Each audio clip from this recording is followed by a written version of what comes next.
Live है। जय हिंद साथियों, नमस्कार। कैसे हैं आप सब लोग? उम्मीद है सभी बहुत अच्छे हैं, शानदार, लाजवाब, जबरदस्त, बेहतर, जिंदाबाद हैं। और आप सभी की तैयारी पढ़ाई एकदम अच्छी, एकदम शानदार, बेहतर वाली चल रही है। इस फाउंडेशन बैच से जुड़कर आप सभी अपने आप को नायक बना रहे होंगे। नायक बना रहे हैं आप सभी अपने आप को, अपने भविष्य का, ताकि भविष्य में आप सभी को किसी और के उदाहरण ना देने पड़े। कल को अपनी आने वाली पीढ़ियों को आप खुद का उदाहरण दे सकें, आप स्वयं एक एग्जाम्पल बन सकें। बताओ भाई, कैसे आप सब लोग? तैयारी वैयारी कैसी चल रही है सभी की? और आज हम लोग शुरू करेंगे, हीट एंड टेम्परेचर नहीं है, इसको मैं चेंज करा दूंगा, ये गलती से डल गया है। आज की डेट का है ना, हाँ 9 अक्टूबर, तो इसको मैं चेंज करा दूंगा। और आज हम लोग एक नए चैप्टर की शुरुआत करेंगे जिसका नाम है इलेक्ट्रिसिटी, यानी कि विद्युत। कंप्यूटर की क्लासेस के लिए मैंने पूछा है, तो उनका कहना है कि जो आपका मेंस की परीक्षा होगी जिसमें कंप्यूटर आपका पूछा जाएगा, उससे पहले आपको कंप्यूटर की क्लासेस करवा दी जाएंगी। ठीक है भाई। बाकी मैं और एक बार आपको अंदाजा बता दूंगा डेट का। तो कंप्यूटर की क्लासेस तो मेरे हिसाब से सीजीएल में आएगी ना, सीजीएल मेंस में आपकी टाइपिंग होगी या जो भी आपका रहेगा, तो उससे पहले आपकी क्लास हो जाएगी। मैं एकदम बहुत अच्छा हूँ। चलो शुरू कर दिया जाए। तो चैप्टर का नाम है इलेक्ट्रिसिटी, कल हमने हेडिंग डाल ही ली थी। और इलेक्ट्रिसिटी के पहले टॉपिक की बात करते हैं जिसका नाम है आवेश, यानी कि चार्ज। देखो, चार्ज को हम कई बार छोटे क्यू से भी दिखा देते हैं, बड़े क्यू से भी दिखा देते हैं। ज्यादातर छोटे क्यू से दिखाते हैं, तो क्यू छोटा बना लेते हैं। देखो, ये पूरा चैप्टर मैंने कल भी आपको बताया था कि पूरा चैप्टर चार्ज पर टिका हुआ है, आवेश पर टिका हुआ है। मतलब आवेश की अवधारणा अगर आपको समझ में आ गई तो ये पूरा चैप्टर बहुत अच्छे से समझ में आ जाएगा। अब आवेश क्या है? आवेश को हम बचपन से जानते हैं। कैसे? आप सभी ने बचपन में पेन को बालों में रगड़ा होगा और आप उसको धूल या कागज के पास लेकर गए होंगे, और आपने देखा होगा कि उससे धूल या कागज चिपक जाता है। अच्छा, ऐसा किस किस ने किया था और किस किस ने देखा था? एक बार बताइए,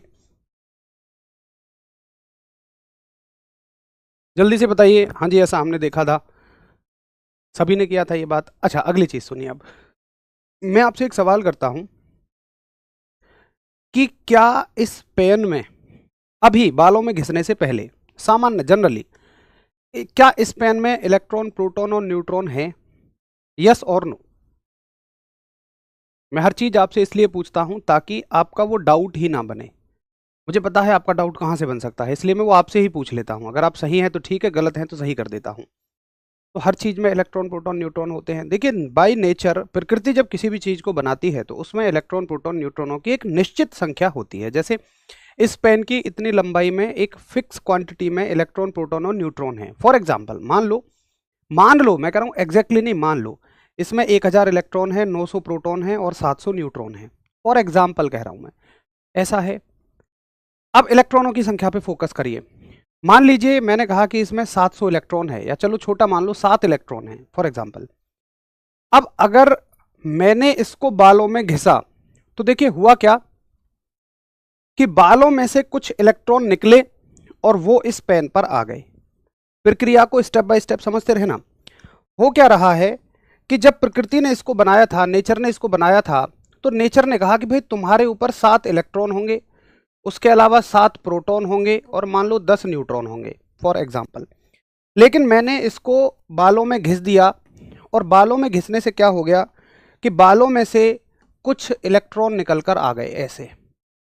और कितने इलेक्ट्रॉन निकल कर आ गए? मान लो 3 इलेक्ट्रॉन निकल कर आ गए। तो 7 और 3 इलेक्ट्रॉन, टोटल कितने इलेक्ट्रॉन हो गए? अब इस पर 10 इलेक्ट्रॉन हो गए। ठीक है। क्या प्रकृति को कभी यह मंजूर होगा कि जैसी वस्तु प्रकृति ने बनाई उससे कुछ ज्यादा कम हो जाए? कभी भी नहीं। प्रकृति का कहना है कि देख भाई, जितना तेरे ऊपर ऋण आवेश है उतना ही धन आवेश होगा। प्रकृति का नियम संतुलन का नियम है। प्रकृति हमेशा हर चीज को बैलेंस करके चलती है। अगर किसी आदमी ने कहीं अच्छा काम किया तो उसको अच्छा उसके बदले मिल जाएगा, ताकि वो बैलेंस हो जाए। अगर किसी ने कहीं गलत काम किया तो उसको उसका सजा मिल जाएगी, ताकि ये बैलेंस हो जाए, ताकि ये संतुलित हो जाए। तो प्रकृति कहती है कि देख भाई, तेरे पास 3 इलेक्ट्रॉन फालतू हैं, सामान्य से जितना होना चाहिए उससे 3 इलेक्ट्रॉन फालतू हैं। तो तेरे पास अब 3 प्रोटॉनों को भी फालतू होना पड़ेगा, क्योंकि इलेक्ट्रॉन नेगेटिव होता है और प्रोटॉन पॉजिटिव होता है। P for positive, P for proton, proton positive होता है, इलेक्ट्रॉन नेगेटिव होता है। ठीक, तो अगर इस पर 3 माइनस का ज्यादा आया है तो इस पर 3 प्लस का भी ज्यादा आना होगा। और वो कहां से आएगा? फिर ये क्या करेगा कि अपने आसपास की पड़ी हुई वस्तुओं से प्लस का चार्ज लेना शुरू कर देगा। और ऐसा तो है नहीं कि ये दीवार को खींच लेगा, पेन की क्या ताकत इतनी भारी दीवार को खींच ले, ये हल्की हल्की चीजों को खींचता है, जैसे धूल को खींच लेगा, कागज के हल्के टुकड़ों को खींच लेगा। तो ये वहां से 3 प्लस के चार्ज की पूर्ति करता है। ये कहानी आपको पूरी समझ में आ गई कि अगर हम बालों में किसी पेन को घिस रहे हैं तो धूल, मिट्टी या कागज उसकी तरफ क्यों आकर्षित हो रहा है, क्यों अट्रैक्ट हो रहा है?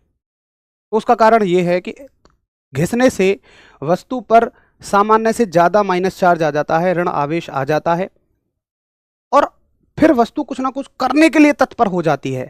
देखिए, आवेश का मतलब क्या है, चार्ज का मतलब क्या है? जैसे हम कहते हैं भाई वाह, अब तो ये चार्ज हो गया, अब तो ये दौड़ सकता है। आवेश का मतलब कभी आपने हिंदी में सुना हो तो कहते हैं यार ज्यादा आवेशित मत हो, कोई बात नहीं। आवेशित का मतलब गुस्सा आना एक तरह से, कि मतलब अब वो कुछ भी कर सकता है।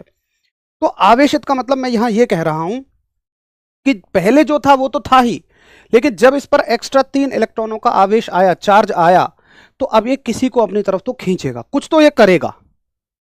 इसलिए इसको हम आवेश कहते हैं कि 3 इलेक्ट्रॉन आने से क्या हो गई, वस्तु आवेशित हो गई, वस्तु ना चार्ज हो गई। कैसी हो गई? वस्तु निगेटिवली चार्ज हो गई। इसलिए वो आसपास की पॉजिटिव यानी धन वस्तुओं को अपनी तरफ खींचना शुरू कर देती है। तो एक बार थम्स अप करो कि इतना मुझे पूरा समझ में आ गया है। अब इससे क्या क्वेश्चन बनते हैं उन सभी चीजों को लिखवाओ, फटाफट से एक बार थम्स अप करिए। तो आवेश का मतलब क्या होता है? आवेश का मतलब होता है कि किसी वस्तु पर सामान्य से अधिक इलेक्ट्रॉनों का, मैं इलेक्ट्रॉन की जगह ई लिख दूंगा, और माइनस का मतलब क्योंकि इलेक्ट्रॉन पर माइनस चार्ज होता है, ठीक है। तो किसी वस्तु पर सामान्य से अधिक इलेक्ट्रॉनों का आना या चले जाना। तुम कहोगे चले जाना मतलब, देखो, अगर किसी वस्तु पर इलेक्ट्रॉन आता है तो इलेक्ट्रॉन अपने साथ ऋण आवेश लेकर आता है, नेगेटिव चार्ज लेकर आता है, ठीक है। इलेक्ट्रॉन अपने साथ नेगेटिव चार्ज लेकर आता है, ऋण आवेश लेकर आता है। तो इलेक्ट्रॉन क्या ले आया? ऋण आवेश ले आया। लेकिन जहां से ये आया है, बालों में से आया है, तो बालों में ये उतना ही प्लस का आवेश छोड़कर आएगा। ये बात बहुत गहरी है। जहां से इलेक्ट्रॉन आया वहां उतना ही प्लस छोड़कर आएगा, ताकि ओवरऑल इफेक्ट, कुल प्रभाव 0 रहे, यानी कि ये प्रकृति संतुलित रहे। अगर यहां से 3 का प्लस का चार्ज गया है तो यहां 3 माइनस का चार्ज छूट जाएगा। अगर किसी जगह से प्लस का चार्ज जा रहा है तो वहां माइनस चार्ज छूट जाएगा। अगर कहीं से माइनस आवेश जा रहा है तो वहां प्लस का आवेश छूट जाएगा, ठीक है। तो हम अगर एक तरह से देखें, बालों को देखें, तो बालों में से इलेक्ट्रॉन गए हैं, यानी नेगेटिव चार्ज गया है और पॉजिटिव छूट गया है। अगर कागज को देखो तो यहां से पॉजिटिव गया है और नेगेटिव छूट गया है। तो इलेक्ट्रॉनों के आने या जाने को, क्योंकि यहां अगर बालों को देखोगे तो बालों से इलेक्ट्रॉन गए हैं, और अगर पेन को देखोगे तो पेन पे इलेक्ट्रॉन आए हैं। तो आप कहोगे पेन ऋण आवेशित हुआ है और बाल कैसे हुए हैं? आपके धन आवेशित हुए हैं। हेयर्स जो हैं वो आपके पॉजिटिवली चार्ज हुए हैं। तो किसी भी वस्तु पर या तो इलेक्ट्रॉन आ जाए या उसे छोड़कर चले जाएं, दोनों ही केसों में हम कहते हैं कि ये आवेश है, ये चार्ज है, ठीक। सवाल आता है कि बताइए, अगर वस्तु पर इलेक्ट्रॉन आए हैं, इलेक्ट्रॉनों का आना उस वस्तु को ऋण आवेशित बना देता है। अगर किसी वस्तु पर इलेक्ट्रॉन आ गए हैं तो वस्तु कैसी हो जाएगी? निगेटिवली चार्ज्ड हो जाएगी, ठीक। और अगर किसी वस्तु से इलेक्ट्रॉन चले गए हैं, इलेक्ट्रॉनों का जाना, तो वो वस्तु कैसी हो जाएगी? धन आवेशित हो जाएगी, यानी कि पॉजिटिवली चार्ज हो जाएगी। ठीक है, ये भी बात मुझे समझ में आ जाती है। आगे चलो, अगला सवाल क्या पूछेगा इससे। मैं सारे आपको क्वेश्चंस करा रहा हूं। सवाल पूछेगा कि बताओ, मान लो 3 इलेक्ट्रॉन आ गए या 4 इलेक्ट्रॉन आ गए, तो इसको मापोगे कैसे। जैसे मान लीजिए एक पेटी है, उसमें 10 सेब थे, तुमने 4 सेब और डाल दिए, तो ये क्या आया, 4 सेब अपने साथ कुछ द्रव्यमान लाए हैं, मास लाए हैं। तो मान लो 10 सेब 10 किलो के थे, तो 4 सेब 14 किलो के हो जाएंगे। तो ऐसे ही जैसे सेब के द्रव्यमान को हम किलोग्राम में माप रहे हैं, तो आवेश को किस में मापोगे, तो आप कहोगे आवेश को मापा जाता है जी कूलाम में। ठीक, तो आवेश का मात्रक क्या हो जाता है, चार्ज की यूनिट क्या हो जाती है, तो देखिए एसआई यूनिट तो इसकी होती है दोस्त कूलाम। कूलाम, ये एक वैज्ञानिक थे और कूलाम को हम सी से दिखाते हैं।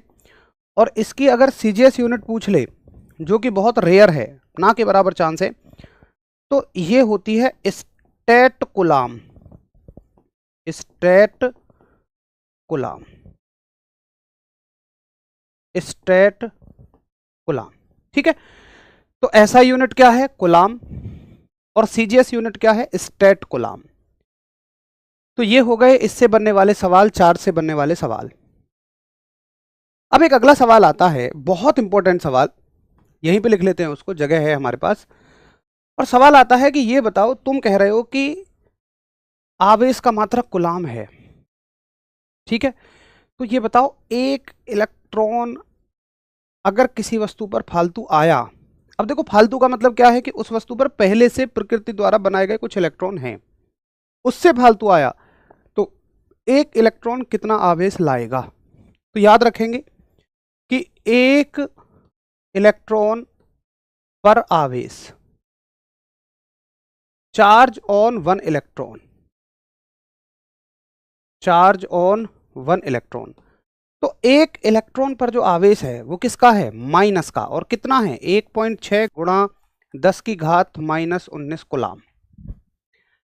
देखो ऐसे ही अगर आपसे पूछे कि चलो बताओ एक प्रोटॉन पर कितना आवेश है, एक प्रोटॉन पर आवेश, यानी कि एक प्रोटॉन पर चार्ज। देखो आप ये समझो कि इलेक्ट्रॉन और प्रोटॉन कुछ भी अलग नहीं है। मैं आपसे ये कहता हूं कि आप जमीन में गड्ढा खोद रहे हैं, बहुत ध्यान से सुनना, तो उसमें से मिट्टी निकलेगी, तो जितना गड्ढे का आयतन बनेगा उतना ही तो मिट्टी का आयतन होगा। भाई जितना गड्ढे का आयतन है, जितना गड्ढे का वॉल्यूम है, उतना ही तो निकली हुई मिट्टी का वॉल्यूम होगा। यस और नो, फटाफट से बताइए, क्या मैं सही कह रहा हूं कि जितना गड्ढे का वॉल्यूम है उतना ही मिट्टी का वॉल्यूम है। तो गड्ढा और मिट्टी दोनों एक चीज है, बट क्या है, दोनों एक दूसरे के अपोजिट हैं। भाई मिट्टी निकाली गई है, मिट्टी चलो बाहर की तरफ है, गड्ढा अंदर की तरफ है, कुछ भी समझ लो, बट गड्ढा और मिट्टी एक दूसरे के उल्टे हैं। तो मेरे कहने का ये मतलब है कि प्रोटॉन और इलेक्ट्रॉन एक दूसरे के उल्टे हैं, ये माइनस है तो ये प्लस होगा। अब लोग सोचते हैं कि चलो प्लस तो ठीक है, लेकिन प्लस लगेगा कहाँ, यहां या यहां। बहुत सारे साथी दोनों जगह लगा देते हैं, नहीं, आपको यहां केवल प्लस लगाना है, ठीक है, यहां गलती से भी प्लस मत लगा देना।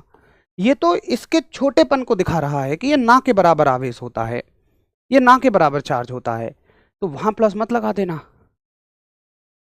आप मेरी बात समझ गए कि एक प्रोटॉन पर आवेश पूछे तो प्लस में, इलेक्ट्रॉन पर पूछे तो नेगेटिव में। आगे चलिए, कई बार वो क्वेश्चन क्या देगा, जैसे मान लो उसने क्वेश्चन दिया कि एक इलेक्ट्रॉन पर चार्ज कितना होता है,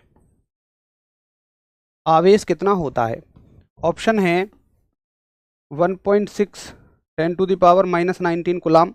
कूलाम को हम सी से दिखाते हैं, मैंने लिख दिया ना, कूलाम को सी से लिखेंगे। बी है 9.1 गुणा 10⁻−31 कूलाम। सी है 3 गुणा 10⁸ कूलाम। और डी है 332 कूलाम। बताओ कौन सा ऑप्शन ठीक लगाओगे आप। एक इलेक्ट्रॉन पर चार्ज पूछेगा आपसे, बताइए कौन सा ऑप्शन आप ठीक लगाता जी। अगर आप इस तरह का सवाल करता तो कौन सा ऑप्शन आप ठीक चुनता। तो आपका ऑप्शन, ऑप्शन चुनिए, ऑप्शन क्या होगा? एक इलेक्ट्रॉन पर आवेश कितना होता है? तो मेरे हिसाब से आप यहां ए ही कहोगे। यहां कौन सा ऑप्शन है? यहां केवल ए है। या यहां पर ये लड़ोगे, भैया इलेक्ट्रॉन पे तो यार सामने माइनस लगाना चाहिए, भैया माइनस ना लगाया वह ने।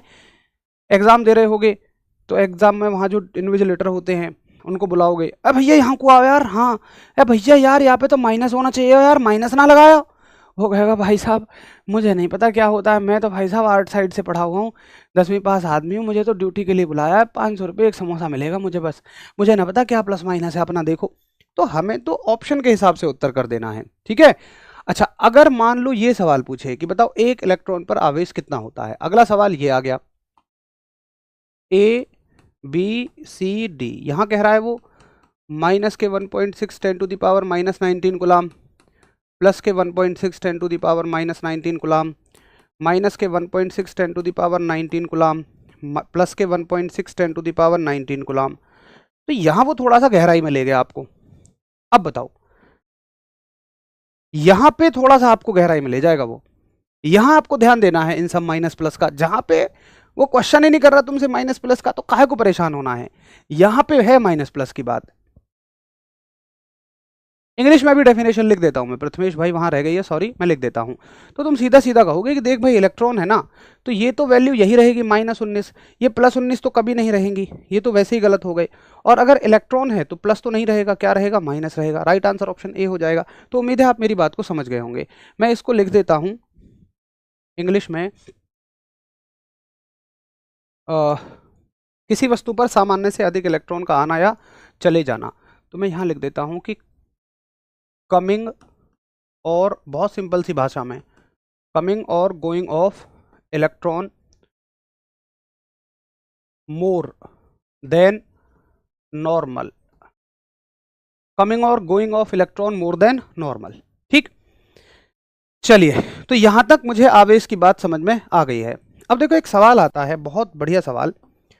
अगला सवाल करके बताइए आप मुझे। वो कहेगा कि बताओ 2 इलेक्ट्रॉनों पर आवेश कितना होगा।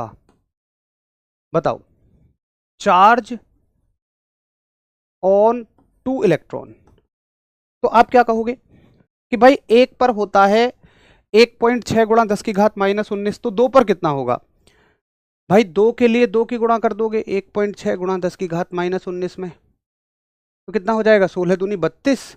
पावर में कभी गुणा नहीं होती है, कहीं आप सोचो पावर में भी गुणा कर दोगे, नहीं। ये लो कहानी खत्म। भाई 3.2 गुणा 10 की घात -19 कह सकता हूं मैं। अच्छा, अब मुझे आप बताइए क्वेश्चन अगला ऐसे ही कि 3 इलेक्ट्रॉनों पर आवेश कितना होगा, चार्ज ऑन 3 इलेक्ट्रॉन। बताओ 3 इलेक्ट्रॉनों पर चार्ज कितना होगा। तो आप कहोगे 2 के लिए 2 की गुणा है, 3 के लिए 3 की गुणा कर दो यार। 1 पे 1.6 10 टू द पावर -19, तो 3 पे 16 थी 48, 4.8। अब कोई ये मत रोना भैया यार तुमने यहाँ माइनस नहीं लगाया, अरे लगा लो मत लगा लो कोई फर्क नहीं है, मतलब तुम्हें तो पता है ना, आप ये कह रहे हो कि इलेक्ट्रॉन का चार्ज है, तो वो अंडरस्टूड है कि वो माइनस में ही होगा, उसके लिए कोई दिक्कत ही नहीं है। ठीक है, तो माइनस ऑप्शन में देख लेना, लगा है तो ठीक है, नहीं तो अगर माइनस वाला ऑप्शन है तो माइनस वाला ऑप्शन चुनना, वो एक अलग मैटर है। तो मेरे को ये समझ में आ गया 3.2 है, 4.8 है। अच्छा, अब मुझे एक बात बताओ कि अगर मैं n इलेक्ट्रॉनों पर आवेश निकालूं, 1 2 3 की जगह मैं कहूं n इलेक्ट्रॉन है। n क्या होता है, n कोई संख्या है। जैसे एग्जामिनर ये कह रहा है कि भाई मैं ये नहीं कहना चाहता हूं कि 2 3 4 5, मैंने n कह दिया। n का मतलब 2 भी हो सकता है, 3 भी हो सकता है, 4 भी हो सकता है, 5 भी हो सकता है, 6 भी हो सकता है, कुछ भी हो सकता है। अगर मैं n इलेक्ट्रॉनों पर आवेश पूछूं, यानी कि अगर किसी वस्तु पर n इलेक्ट्रॉन है, चार्ज ऑन n इलेक्ट्रॉन, तो सिंपल सा फॉर्मूला ये होगा कि देखो टोटल चार्ज जो होगा ना Q, ये बराबर हो जाएगा, अगर 3 के लिए 3 की गुणा कर रहे हो तो भाई n गुणा 1.6 गुणा 10 की पावर -19, कि n की वैल्यू जो भी दे, n की वैल्यू जो भी देगा, n की वैल्यू जो भी दोगे वो मैं लगा दूंगा। तो n गुणा 1.6 गुणा 10 की पावर -19। देखो इसको हम e से दिखा देते हैं, अगर कहीं इस तरह से e लगा मिले तो e का मतलब 1.6 गुणा 10 की पावर -19 है। तो मैं एक सूत्र बना लेता हूं यहां से कि Q बराबर N गुणा E। ये एक सूत्र मुझे याद रखना है। इसका मतलब क्या है? बड़ा सिंपल सा मतलब है कि अगर हमें दे दिया जाए कि इस वस्तु पर 20 इलेक्ट्रॉन हैं तो N का मान 20 हो जाएगा और E का मान तो हमें याद ही रखना है 1.6 गुणा 10 की पावर -19। तो कुल आवेश हम निकाल सकते हैं, टोटल चार्ज हम निकाल सकते हैं।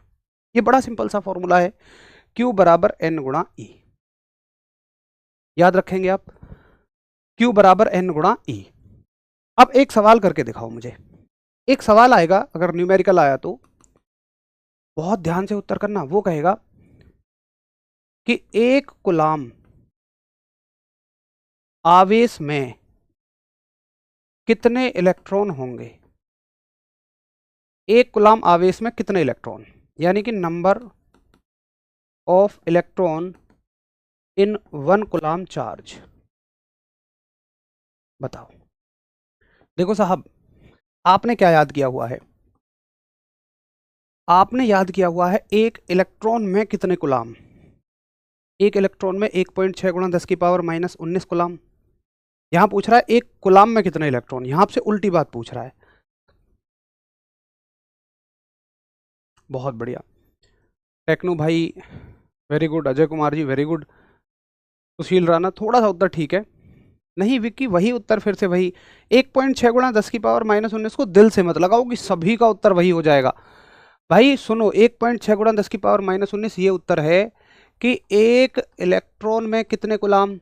तो 1 इलेक्ट्रॉन में 1.6 गुणा 10 की पावर -19 कूलाम। बट यहां तुमसे पूछा है 1 कूलाम में कितने इलेक्ट्रॉन, ये बात पूछिए, उल्टी बात पूछी है। तो पहली चीज तो कोई ये ना सोचना कि यहां अगर इलेक्ट्रॉन के लिए कूलाम पूछ रहा है तो ये है, तो कूलाम के लिए इलेक्ट्रॉन पूछेगा तो यहां प्लस कर दूंगा, ये महान बेकार वाली बात हो जाएगी।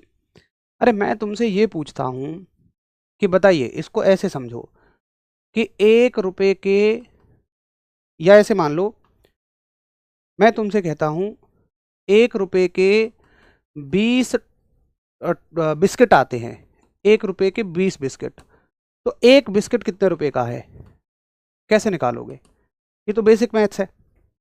अगर 1 रुपए में 20 बिस्किट आते हैं तो एक बिस्किट कितने रुपए का है? एक बिस्किट 1/20 रुपए का है, यही तो करोगे।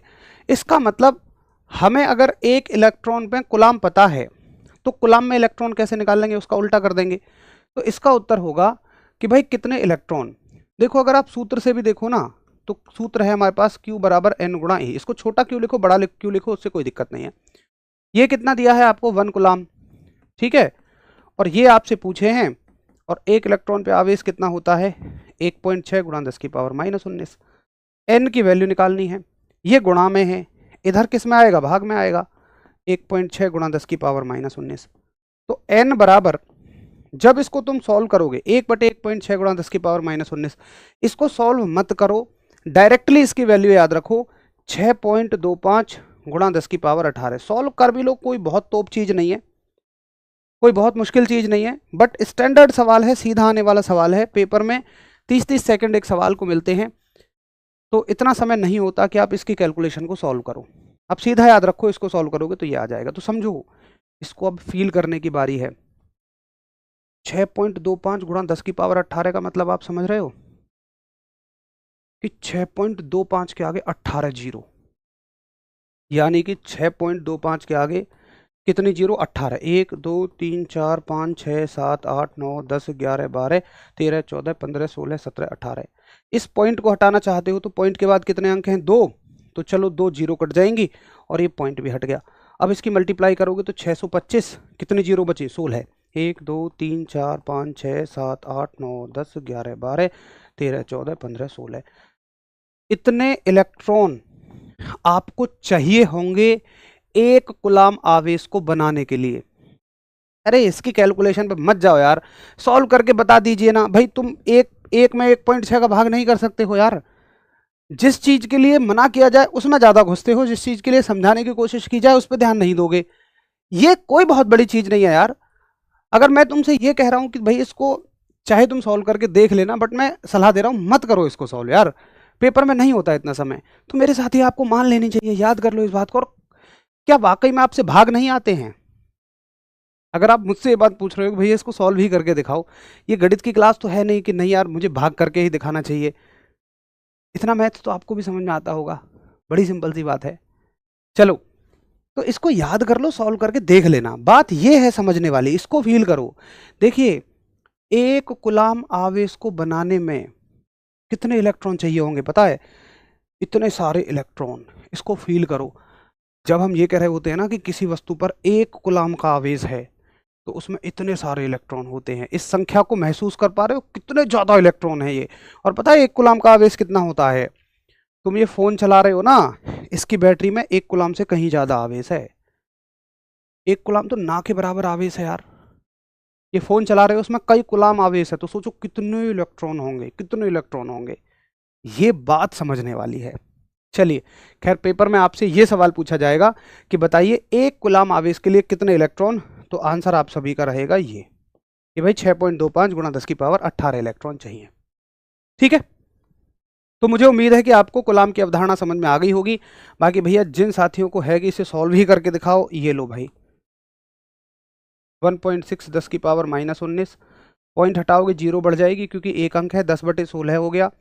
10/16 को सॉल्व करोगे तो जाएगा नहीं भाग, जीरो बढ़ा लोगे, यहाँ जीरो आ जाएगा, 16 छिक्के 96, 4 बचेंगे, 16 दूनी 32 और 8 बचेंगे, 16 पंजे 80, ये 19 ऊपर जाके प्लस के हो जाएंगे।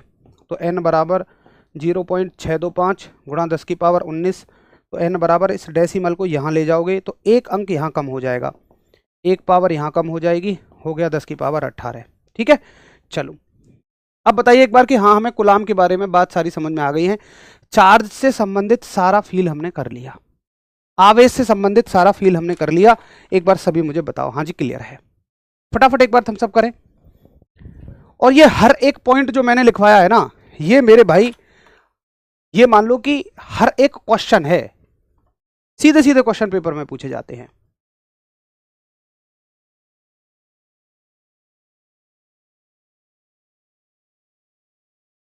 मेरे हिसाब से वैसे तो सभी को समझ में आ गया है। एक साथी हैं हमारे चिंटू भाई, ये कह रहे हैं समझ में नहीं आ रहा है। चिंटू भाई ये पूछो कि ये समझ में नहीं आया पर्टिकुलर, फिर हम उस पर बात करेंगे और आगे हम चले जाएंगे। चलो, तो यहाँ तक हो गया, हमें आवेश की अवधारणा समझ में आ गई। चिंटू भाई को और बता दें, फिर हम अगले टॉपिक पर चलते हैं जिसका नाम है धारा। अच्छा, धारा को पढ़ने से पहले आपको चीज़ें पढ़नी पड़ेंगी, कुचालक व सुचालक। तो पहले कुचालक पढ़ लेते हैं और फिर पढ़ेंगे सुचालक। इंसुलेटर क्या होते हैं? चिंटू भाई ये पूछो कि समझ में क्या नहीं आ रहा, वरना इतना बड़ा बड़ा आप कमेंट बार बार रिपीट करोगे तो हरीश बाबू आपको टाइम आउट ही कर देंगे। बस आप ये बता दो कि समस्या क्या है, कि भाई मुझे ये बात समझ में नहीं आई है, जल्दी बताइए, फिर हमें आगे बढ़ना है। कुचालक और सुचालक पढ़ेंगे। चलो, तब तक हम शुरू करते हैं। चिंटू भाई का कोई डाउट आएगा तो बाद में देख लेंगे। देखिए, कुचालक क्या होते हैं, इंसुलेटर्स क्या होते हैं। चलो, समझ आ रहा है, कितना अच्छा पढ़ाते हैं, थैंक यू भाई, थैंक यू। आर्मी की क्लासेस चल तो रही हैं, आर्मी क्लासेस। अगर आप मेरी क्लास की बात कर रहे हैं तो जब उसमें केमिस्ट्री और बायो खत्म हो जाएगी तब। चलो ठीक है, मेरे हिसाब से कोई डाउट नहीं है, अब चिंटू भाई शांत हैं, बाकी उनके बहुत बड़े बड़े मैसेज थे। देखिए, कुचालक क्या होते हैं दोस्त, कुचालक ऐसे होते हैं, जैसे मान लीजिए ये पेन है, अगर मैं इस पेन के ऊपर इलेक्ट्रॉन बिठाऊं तो ये पेन उस इलेक्ट्रॉन को आगे नहीं बढ़ाएगा। यानी कि अगर कोई इलेक्ट्रॉन इस पेन पर आ जाए, अगर कोई इलेक्ट्रॉन इस पेन पर आ जाए तो वो वहीं बैठा हुआ रह जाएगा, वो आगे नहीं चल सकता। तो कुचालक वो होते हैं कि जिनमें इलेक्ट्रॉनों का प्रवाह नहीं हो सकता है। और अगर इलेक्ट्रॉन का प्रवाह नहीं हो रहा तो मैं कह सकता हूं कि स्वतंत्र नहीं है, इलेक्ट्रॉन फ्री नहीं है। इलेक्ट्रॉन के फ्री होने का मतलब होता है कि भाई वो गति कर सके, क्योंकि इलेक्ट्रॉन की चाहत क्या होती है, हमेशा इलेक्ट्रॉन चाहता है मैं गति करूं। जैसे आपने अगर घर में कुत्ता पाला होगा तो कुत्ते की हमेशा चाहत होती है, डॉग की हमेशा चाहत होती है कि वो गति करता रहे, बट आपने अगर उसे बांध दिया तो वो जोर लगाता रहेगा इधर उधर। तो इलेक्ट्रॉन वैसे ही है, चाहता तो वो गति करना है लेकिन वो गति नहीं कर पा रहा है। ठीक, तो इंसुलेटर क्या होते हैं, कुचालक कौन होते हैं, कि वो जिनमें इलेक्ट्रॉन स्वतंत्र नहीं होते। और स्वतंत्र नहीं होने का मतलब आप समझ गए कि ये जो वस्तु है ये इलेक्ट्रॉनों को आगे नहीं बढ़ने दे रही है। बस इस बात का मतलब यह है, इलेक्ट्रॉन तो सबके पास हैं लेकिन वो फ्री नहीं है, स्वतंत्र नहीं है, ताकि वो गति कर सकें। तो आप लिखेंगे कि जिनमें इलेक्ट्रॉन स्वतंत्र नहीं होते, ठीक, which don't have free electrons. ठीक है, इसके एग्जाम्पल्स क्या हो जाएंगे? तो आप कहोगे भाई ढेर सारे एग्जाम्पल हैं, आप प्लास्टिक उठा लीजिए जी, प्लास्टिक हो जाएगा। उसके अलावा आप लकड़ी उठा लीजिए, उसके अलावा आप मोम उठा लीजिए, ढेरों एग्जाम्पल हैं। लकड़ी है, वुड, उसके अलावा वैक्स है, यानी कि मोम है, ये सारे के सारे किसके एग्जाम्पल हैं? कुचालकों के। अब कुछ ऐसे होते हैं मटेरियल जो इलेक्ट्रॉनों को झमाझम बढ़ाते हैं। अगर इलेक्ट्रॉन इसके ऊपर बैठ जाए, अरे बैठा है यहाँ, चलता क्यों ना है, काम कर ले कुछ, ये इलेक्ट्रॉनों को अपने अंदर से बहा देते हैं, प्रवाहित करा देते हैं, यानी इलेक्ट्रॉन फ्री है, स्वतंत्र है। इनको हम सुचालक कह देते हैं, कंडक्टर कह देते हैं। तो आप लिखेंगे सुचालक क्या होते हैं? सुचालक यानी कि कंडक्टर। तो कंडक्टर वो होते हैं कि जिनमें इलेक्ट्रॉन स्वतंत्र होते हैं, जिनमें इलेक्ट्रॉन स्वतंत्र होते हैं, यानी कि विच हैव फ्री इलेक्ट्रॉन्स, जिनमें इलेक्ट्रॉन स्वतंत्र पाए जाते हैं। और इसका एग्जाम्पल हो जाएगा जैसे कि चांदी है, यानी कि सिल्वर, जैसे कि सोना है, यानी कि गोल्ड, और लोहा भी है, यानी कि आयरन, कॉपर भी है, तांबा, उसके अलावा एल्यूमिनियम भी है, एल्यूमिनियम।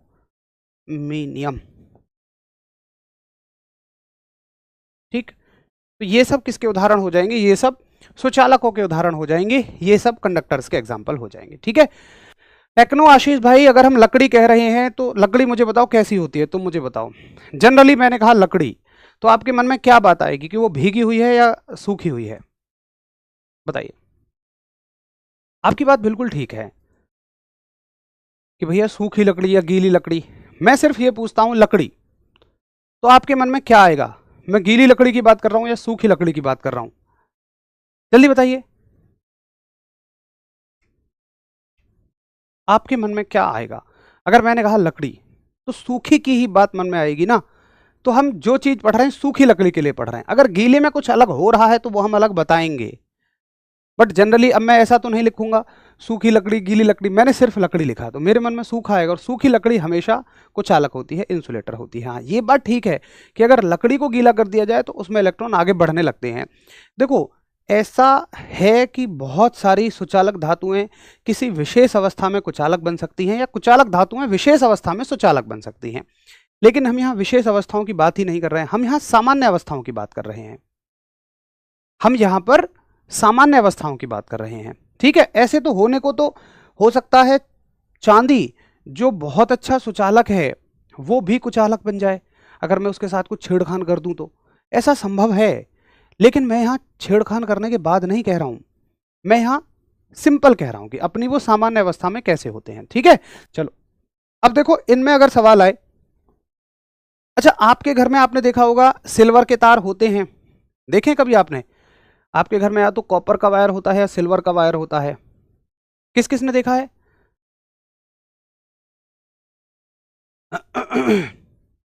सिल्वर, भाई कहते हैं ना हम कि यार सिल्वर का वायर ला रहे हैं। सभी बताओ, सभी किस किस ने सुना है ये बात घरों में कहते हुए कि यार सिल्वर का वायर है, कॉपर का वायर है?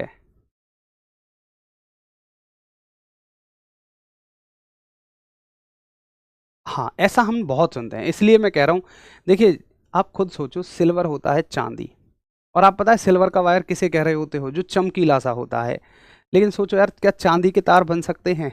इतनी महंगी धातु है, क्या उसके तार बनाए जा सकते हैं? नहीं, वो एल्यूमिनियम होता है, जिसे सामान्य भाषा में आप सिल्वर कह देते हो। भाई चांदी के तार कैसे बना सकते हो? वो असल में एल्यूमिनियम होता है। ठीक है, चांदी नहीं होता है।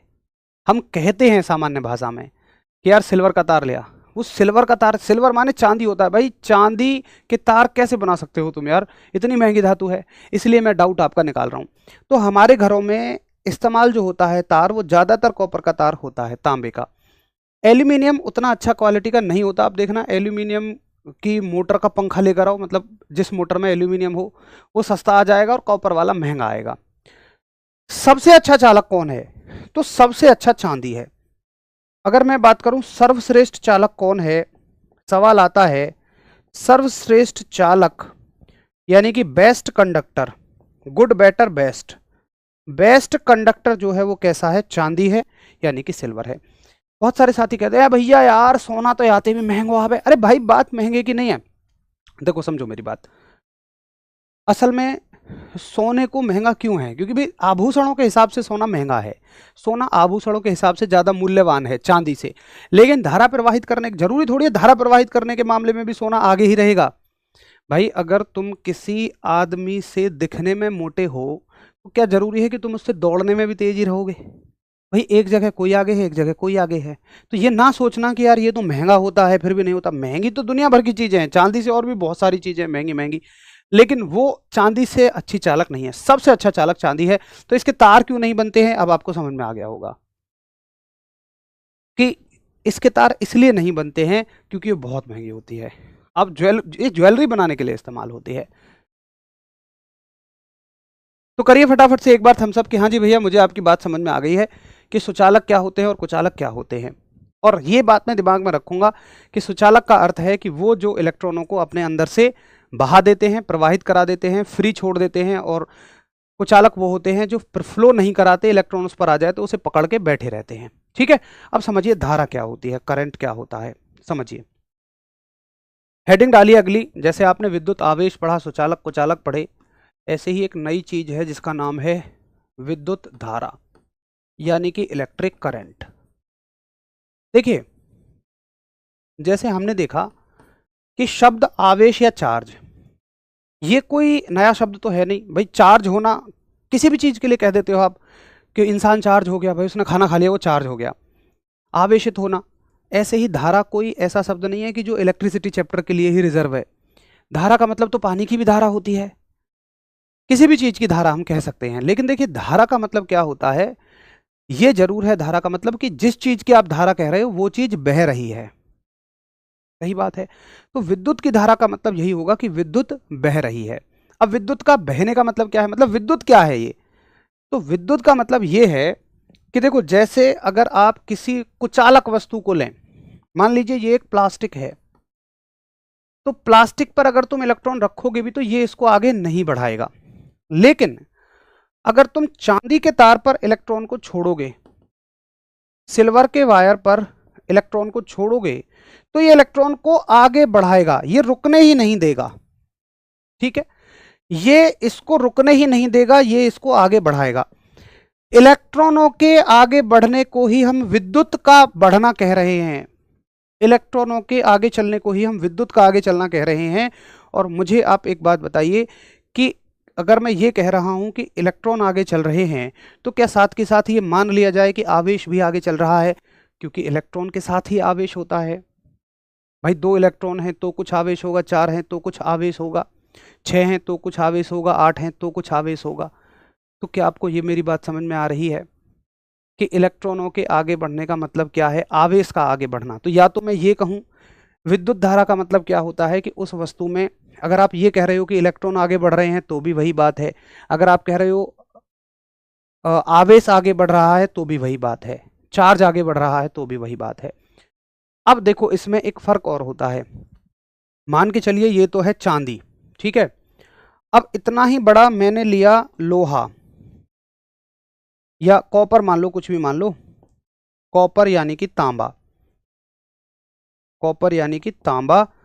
तो होगा क्या कि देखो अगर इलेक्ट्रॉन, इतना ही बड़ा तार है चांदी का भी और कॉपर का भी, तो अगर इलेक्ट्रॉन चांदी में मैंने देखा यहां से यहां तक जाने में 2 सेकंड का समय ले रहा था, तो मैंने देखा कि कॉपर में जाने में यहां से यहां तक वो 10 सेकंड का समय ले रहा है। ये जस्ट एग्जांपल है, मतलब आप इसको 10 मानो, 15 मानो, 20 मानो, बस इतना मैंने देखा कि ये 2 से ज्यादा था, यानी ये 2 सेकंड से तो ज्यादा ही है।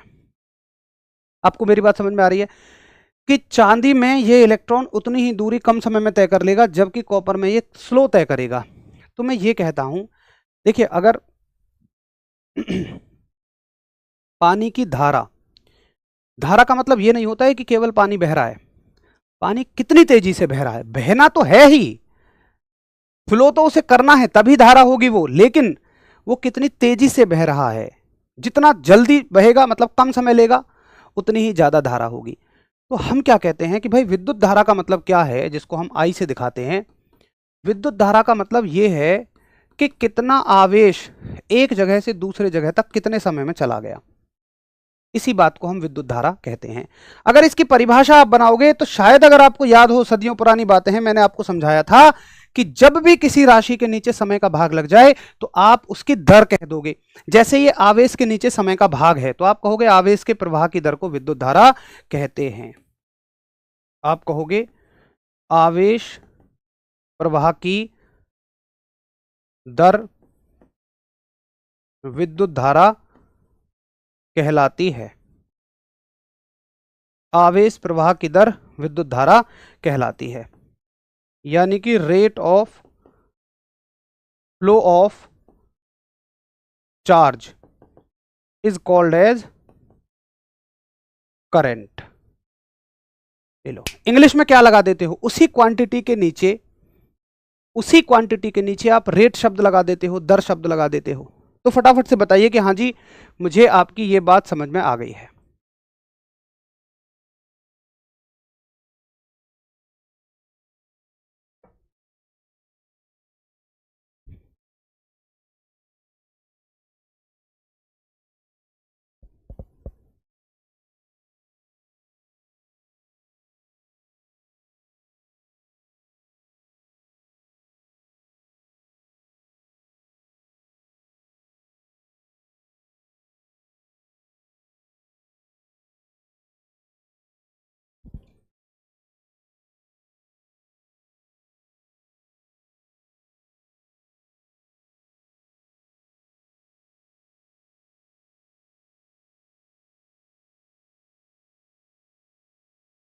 जल्दी से बताइए फटाफट से एक बार कि हाँ जी भैया मुझे यहां तक की बात समझ में आ गई। ठीक है, चलो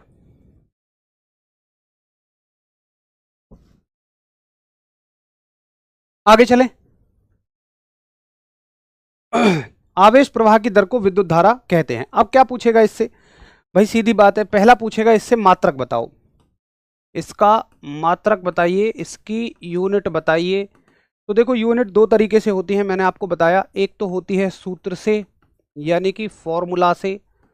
ठीक, तो फॉर्मूला से यूनिट कैसे बनेगी, भाई इसका मात्रक कुलाम है और इसका मात्रक सेकंड है, तो एक यूनिट तो बन जाएगी कुलाम पर सेकंड।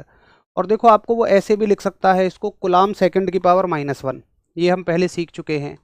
बट अगर इसकी ऐसा यूनिट पूछे जो कि हम सीधी याद भी रखते हैं तो वो हो जाती है एम्पियर। ठीक, इसकी ऐसा यूनिट एम्पियर है और सूत्र से बनने वाली कुलाम सेकंड इनवर्स है। कैसी राशि है, तो यहां हम लिख लेंगे ये एक अदिश राशि है, ये एक स्केलर क्वांटिटी है, सॉरी।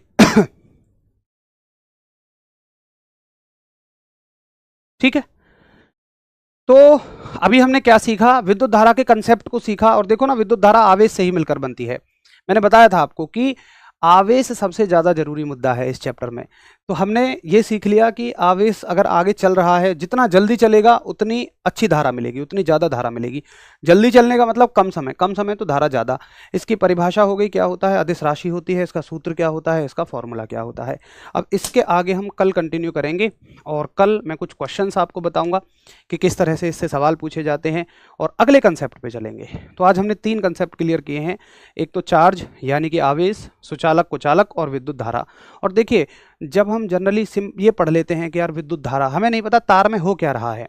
अगर तुम कह रहे हो कि वहां 5 एम्पियर की धारा है, कोई तुमसे पूछे ठीक है 5 एम्पियर की धारा है, लेकिन है क्या तार में वो। जैसे कोई तुमसे पूछे, सोचो अगर तुम अनजान हो इस बात से कि पानी की धारा कुछ चीज होती है, तो क्या उसे पढ़ने में कोई फील आएगा। लेकिन जब हम जानते हैं पानी की धारा का मतलब जल का बहना, तो बड़ा सिंपल हमें कुछ भी समझ में आ जाता है। हिंदी हमें अच्छी समझ में क्यों आती है, इसलिए आती है क्योंकि हम हर चीज को देख रहे होते हैं अपने आसपास, हिंदी से जुड़ी हुई हर चीज को। लेकिन विज्ञान के मामले में हम गड़बड़ यही कर लेते हैं कि बस हम ऊपर ऊपर से रटते हुए चले जाते हैं। वो काम हमें नहीं करना है। अगर मतलब हर एक चीज़ आपको समझ में आनी चाहिए। अगर कोई कहे कि विद्युत धारा, तो उसका एक्चुअल मीनिंग पता होना चाहिए कि वहाँ हो क्या रहा है। अगर कोई कहे आवेश, तो आपको पता होना चाहिए आवेश का मतलब क्या है, कि किसी वस्तु पर इलेक्ट्रॉन फालतू आ गए हैं या चले गए हैं। और धारा का मतलब वही इलेक्ट्रॉन आगे बढ़ दिए हैं। ज़्यादा धारा का मतलब इलेक्ट्रॉन तेजी से चल रहे हैं, कम धारा का मतलब यही इलेक्ट्रॉन स्लो चल रहे हैं। बस कहानी खत्म। ऐसे आपको पढ़ना है, ऐसे आपको इसको फील करना है। ठीक है, चलिए मिलते हैं कल। नमस्कार, धन्यवाद, जय हिंद।